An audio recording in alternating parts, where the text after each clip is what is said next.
Boa noite a todos, sejam todos bem-vindos. Nossa aula da Escola Bíblica Dominical, nós vamos continuar nossos estudos sobre a doutrina da igreja. Nós estamos estudando sobre eclesiologia, essa é a nossa aula de número 44. Então, temos caminhado bastante sobre esse tema e vamos continuar um pouco mais nessa noite. Vamos iniciar com uma palavra de oração, antes de mais nada. Convido todos vocês a baixarem suas cabeças, fecharem seus olhos, vamos orar.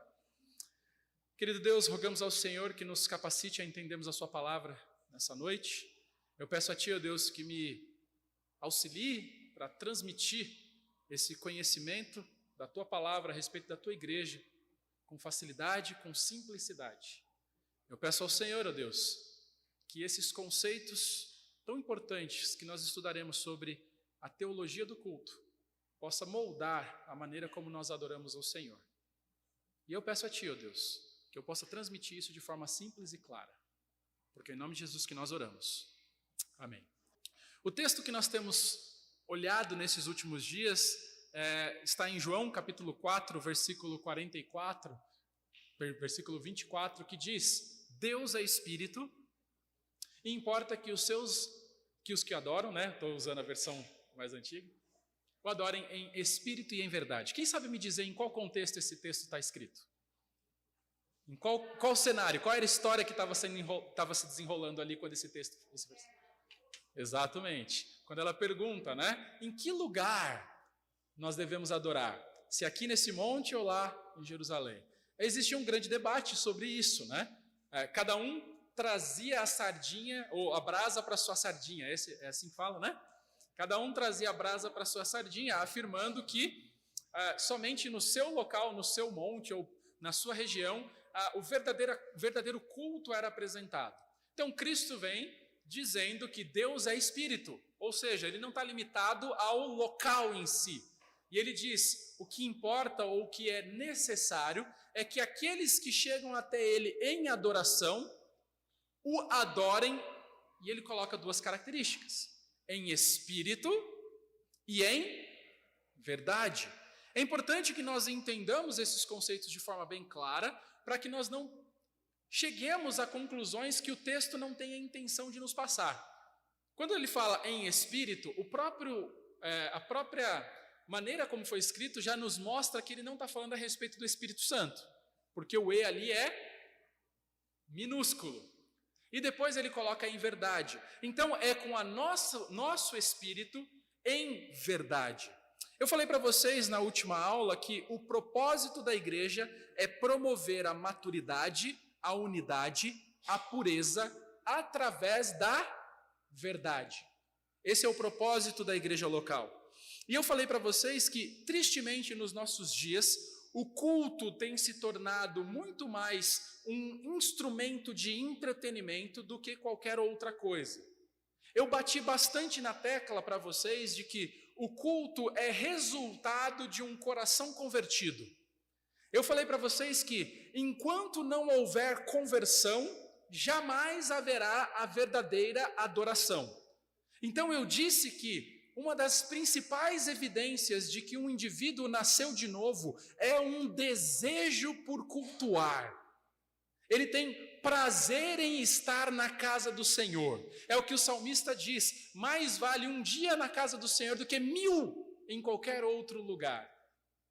Então, sem dúvida, irmãos, nós percebemos isso de forma bem clara, onde os cristãos na igreja primitiva inevitavelmente se vinculavam a uma igreja local para cultuar. E todos os textos neotestamentários apontam para essa realidade de que as igrejas se reuniam e que os cristãos precisavam estar reunidos para o culto.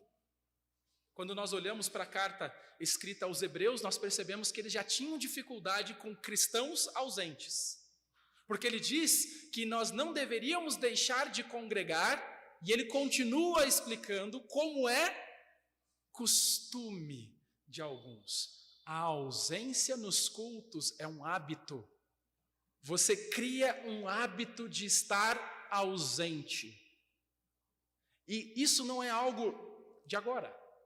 É algo que já acontecia lá atrás e que já era combatido pelo escritor de Hebreus e que nos nossos dias nós ainda continuamos lutando essa mesma batalha. Sem dúvida, irmãos, é importante que nós olhemos para a teologia do culto e entendamos que o que determina como um culto será é a teologia. Lembra o que eu disse para vocês? Você conhece, você consegue entender qual é a teologia de uma igreja participando do seu culto. Porque aquilo que a igreja crê será manifesto publicamente no culto que ela presta ao Senhor. Então eu falei para vocês que eu não preciso de muito tempo para saber qual é a base doutrinária de uma igreja, eu só preciso participar de um culto. Ao entrar no culto eu vou perceber qual é a percepção, qual é a crença que uma igreja tem a respeito da doutrina de Deus, a respeito da doutrina do homem, ou a respeito da doutrina da salvação. Essas três doutrinas são as doutrinas pilares que vão mostrar para nós qual é a prática de uma igreja local. Então a teologia, ela vai impulsionar o culto de uma igreja local. Se essa igreja vai ser uma igreja pragmática, se essa igreja vai ser uma igreja orientada pelas emoções, ou se essa igreja vai ser uma igreja centrada em Cristo. Nós temos usado um termo para descrever principalmente esses dois segmentos. Uma igreja teocêntrica ou cristocêntrica, que significa centrada em Cristo, ou uma igreja antropocêntrica, que significa centrada no homem. Essas duas vertentes são, em geral, as que as igrejas caminharão.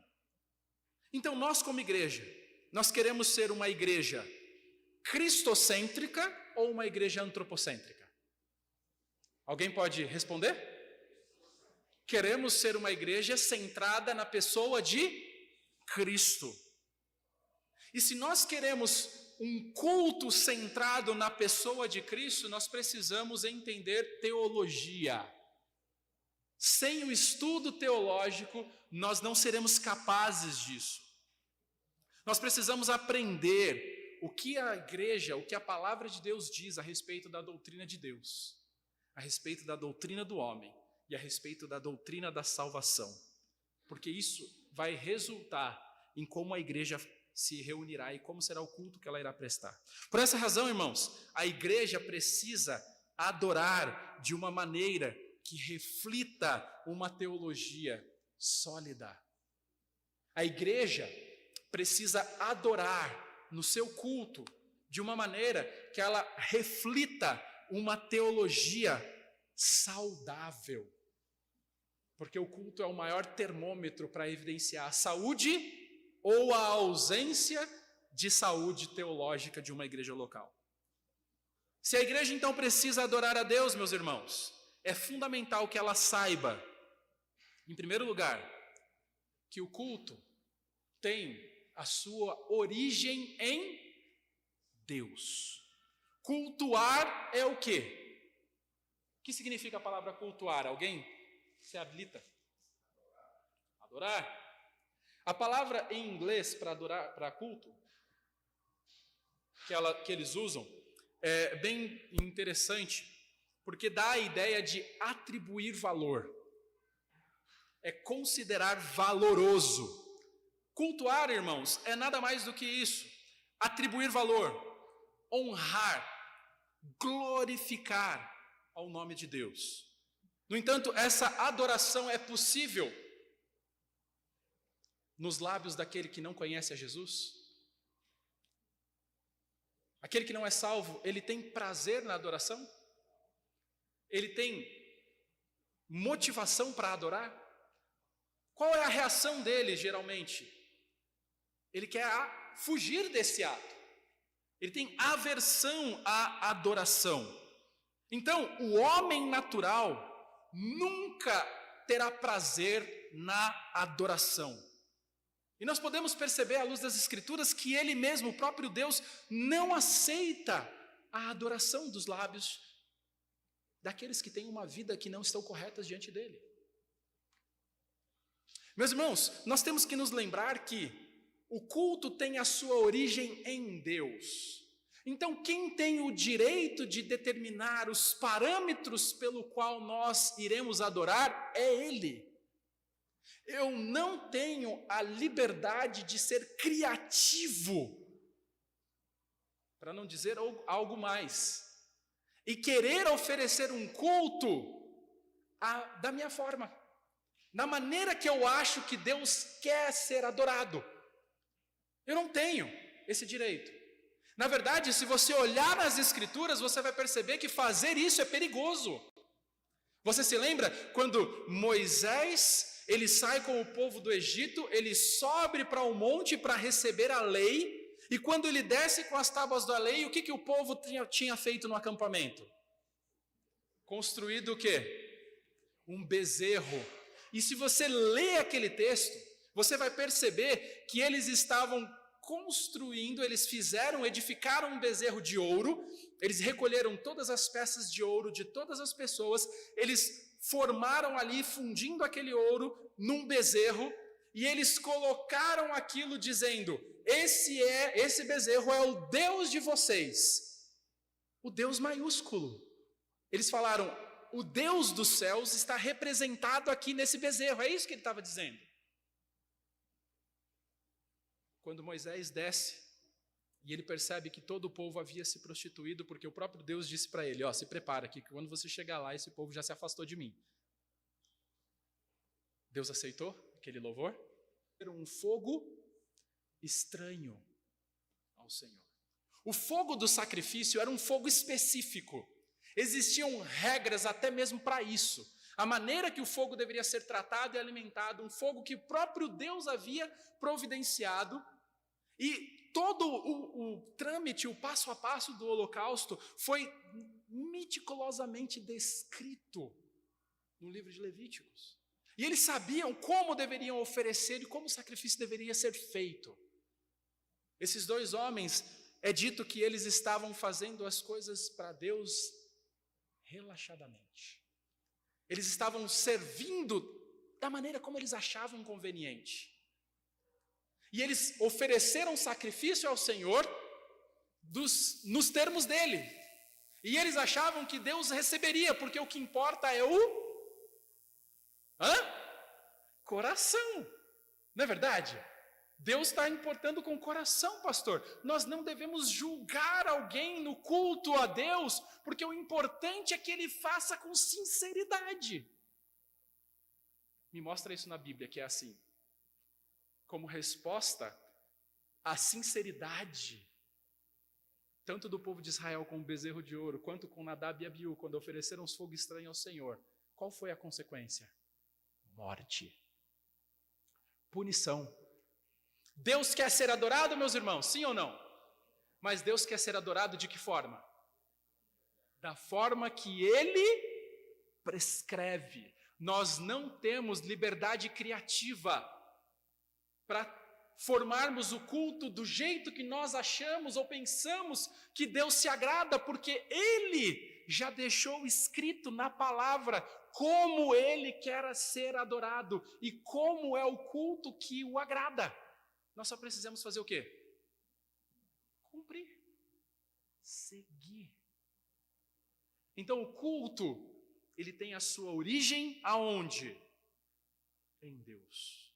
Então, quanto mais nós conhecermos a Deus, mais profunda será a nossa adoração a Ele. Quanto mais você conhecer a Deus, mais reverente será a sua prestação de culto ao Senhor. Quanto mais você conhecer a Deus, mais fiel você será no culto. Mais regular você será. Quanto menos você conhecer a respeito de Deus, mais fria e distante será a sua adoração. E se você de fato nem conhecer a Deus, a adoração para você será um tormento. É aquilo que eu falei. Você vai ficar desesperado, porque domingo está chegando e você vai ter que ir para a igreja. Ó Senhor, me mande alguma coisa que me livre desse tormento. Eu tenho que visitar alguém, por favor. Precisa acontecer alguma coisa. Me dá uma doença que comece no domingo e termine na segunda. Eu preciso. Porque cultuar para você é um tormento. Isso é uma evidência de um coração não convertido. Porque um coração que realmente foi resgatado de um lamaçal de pecados e colocado sobre uma rocha firme, ele tem prazer em glorificar o Senhor. A verdadeira adoração flui como um fruto de lábios que foram regenerados. Segundo lugar, irmãos, o culto da igreja não está funcionando. Não sei se desligou ou se vocês mexeram na tela. Agora foi. É por meio de Cristo. Então, a adoração procede de Deus, mas Deus escolheu se revelar por meio de Cristo. O nosso conhecimento de Deus, o conhecimento que nós temos de Deus, veio até nós através da pessoa de Cristo. Então, por causa da impureza e da indignidade do homem, o culto, ele deve sempre retornar a Deus. Por meio de quem? De Cristo. Então, o culto, ele é prestado a Deus em adoração a Cristo. Nós sempre temos que nos lembrar que Jesus Cristo, ele é o caminho, ele é a verdade e ele é a... Ninguém vai ao Pai se não for por ele. No culto da mesma forma. O culto que é prestado a Deus deve ser prestado a Deus por intermédio de Cristo. Então, quando nós cultuamos a Cristo, porque cultuar a Cristo é cultuar ao Pai. É diferente um pouco da dinâmica da oração. Eu já disse para vocês algumas vezes que minha filha às vezes fica confusa, né?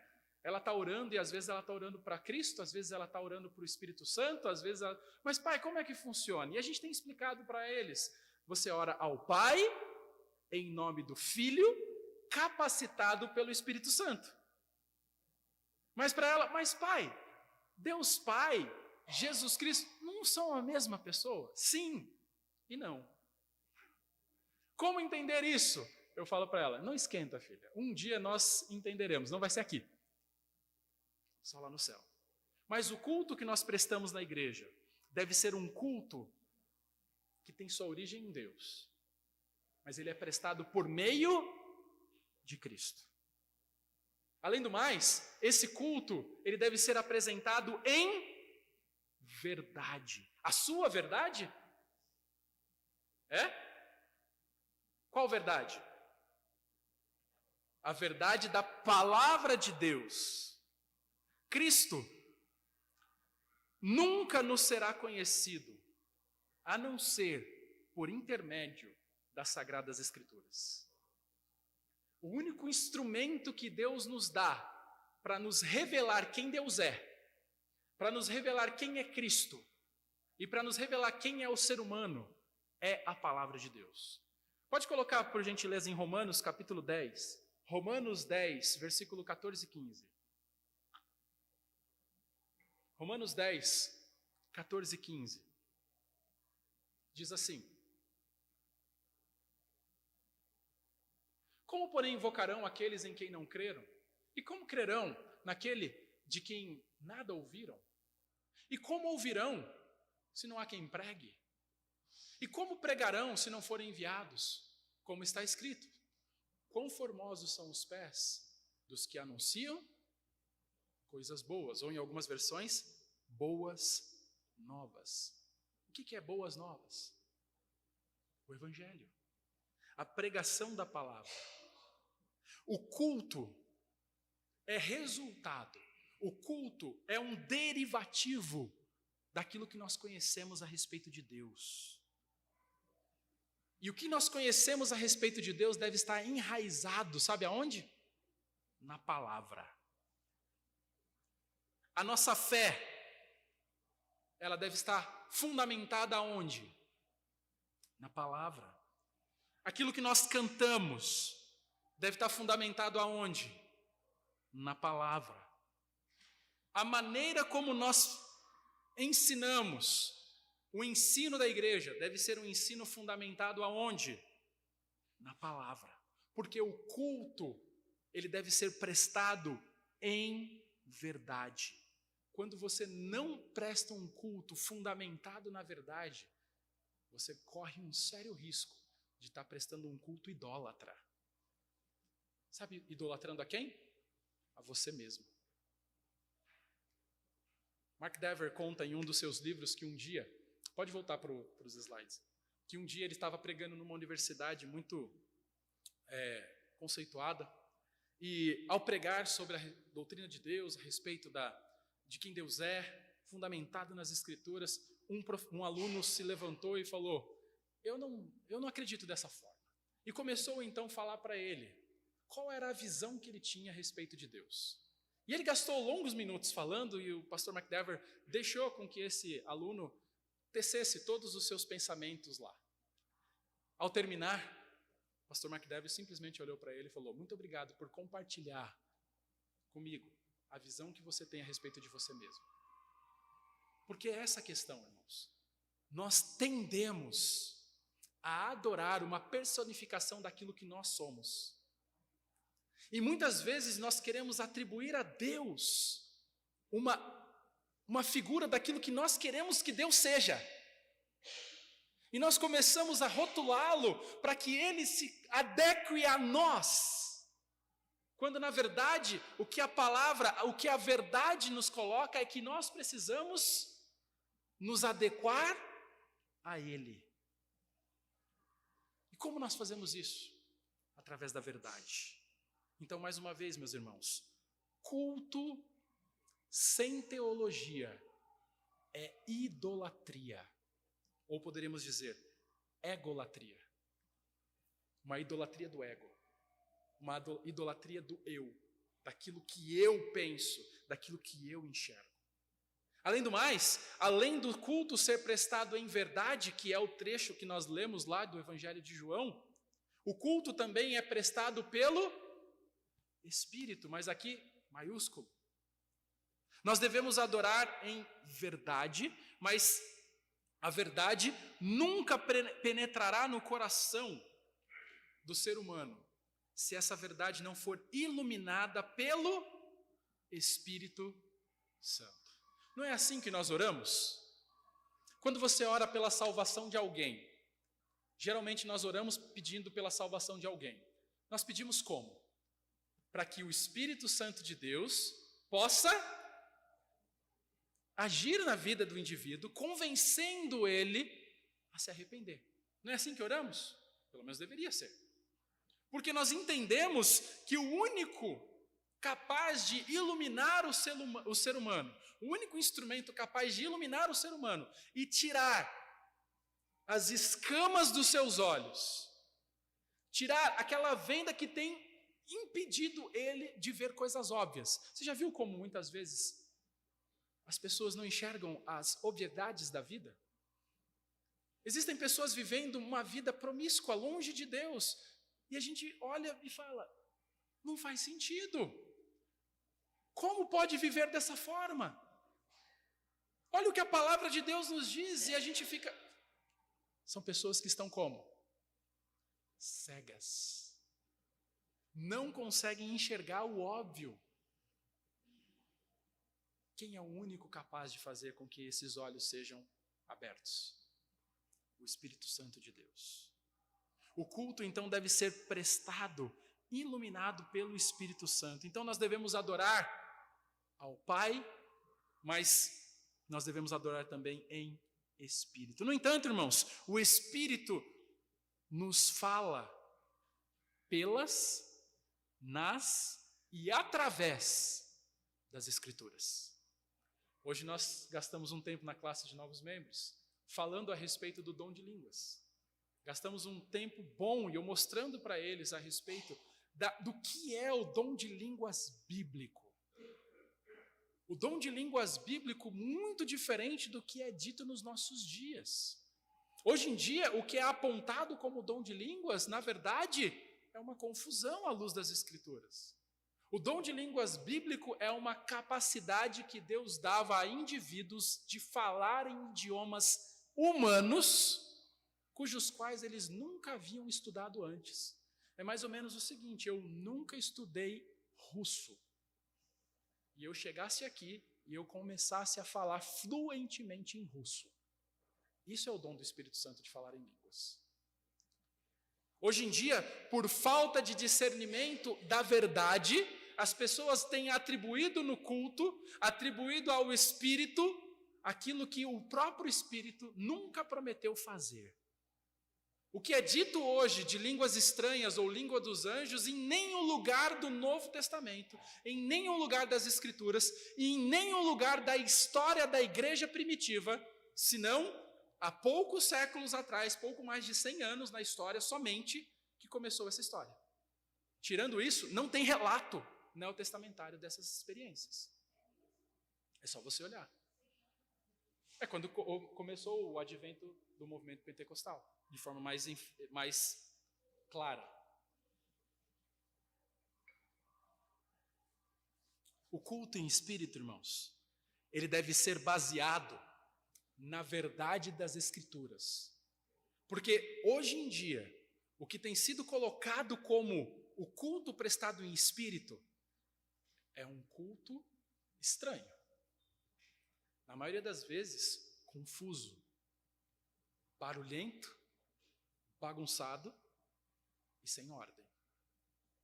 O culto prestado em espírito deve ser um culto fundamentado na verdade das Escrituras. É por isso que o Espírito deve capacitar o nosso culto para que ele seja aceitável a Deus.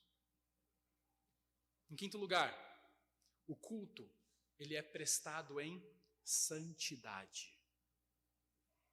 A verdade é iluminada pelo Espírito Santo e santifica, muda o coração do adorador.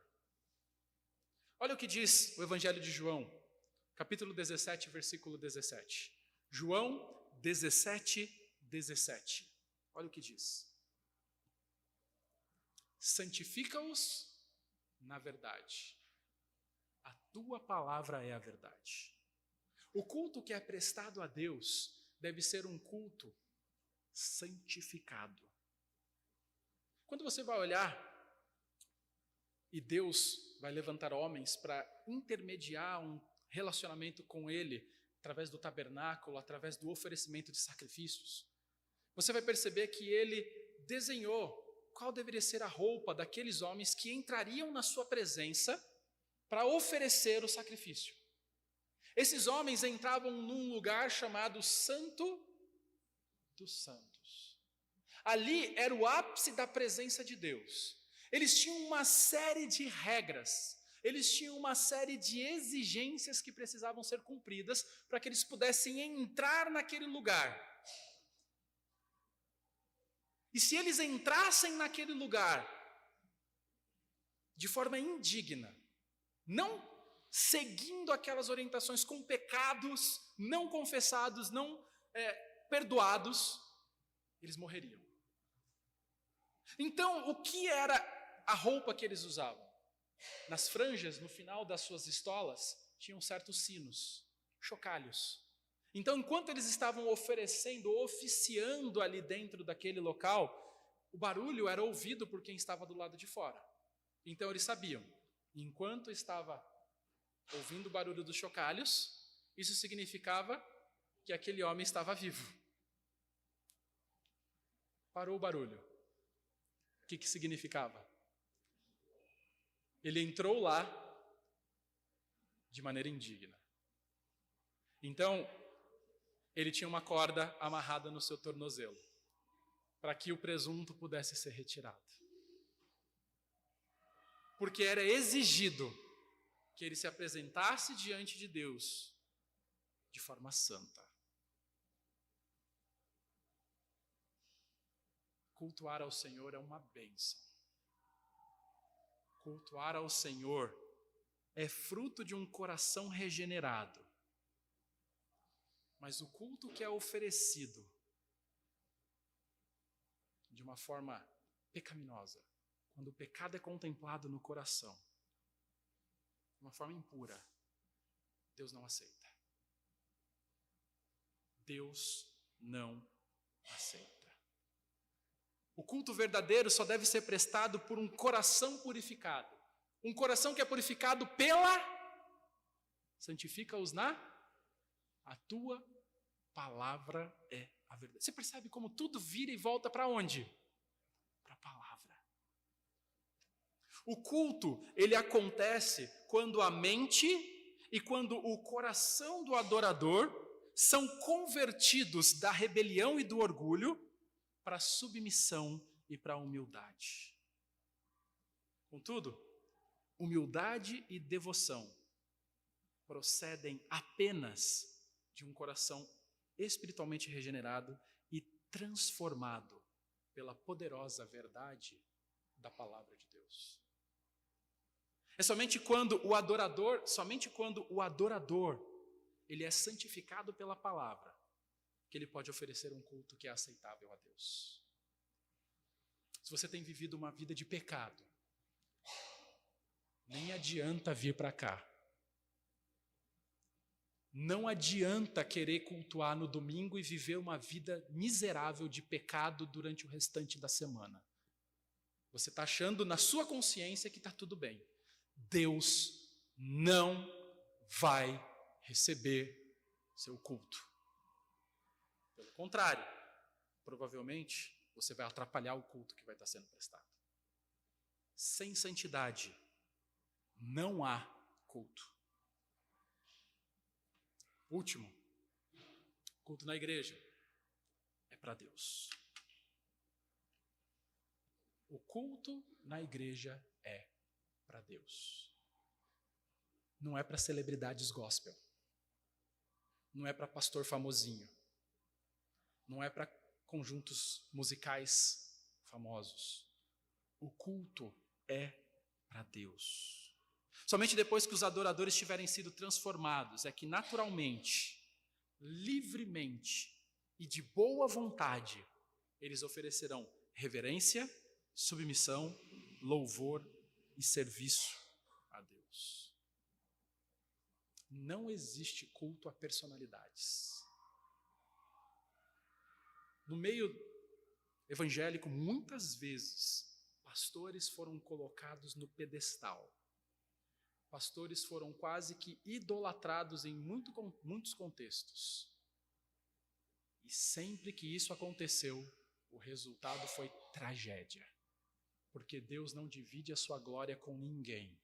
E todas as vezes que um homem se levantar, querendo atribuir a glória para ele, Deus se torna inimigo dessa pessoa. E Deus o retira, quer ele ou não. Porque a adoração, ela vem de Deus e ela volta para Deus. Porque a adoração, a glória, pertence somente a Ele.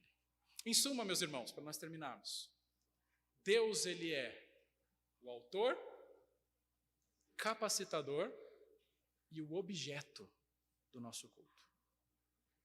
Nós não podemos adorar a Deus sem o poder de Deus.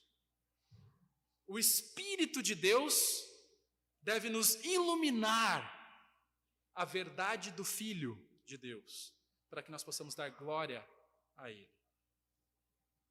Nós não podemos cultuar a Deus se não o fizermos em espírito e em verdade.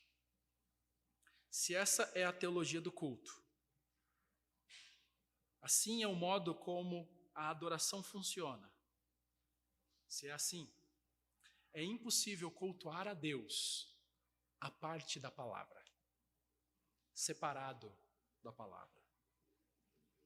É a partir das Escrituras que a teologia do culto se desenvolve. E nós vamos parar por aqui hoje. Na semana que vem, nós continuaremos e nós vamos falar sobre quais são os elementos do culto, então.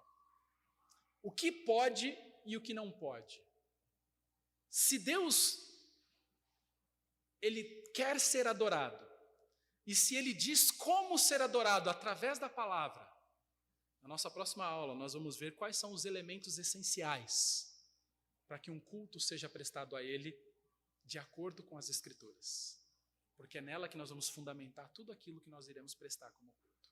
E eu não sei se você já percebeu, mas algumas coisas pequenas, uma coisa ali, outra aqui, outra lá, já mudaram no nosso culto, na prática. Porque nós estamos olhando para as Escrituras. E nós estamos querendo prestar um culto que seja agradável a Deus. E nós vamos ver quais são esses elementos na nossa próxima aula. Amém?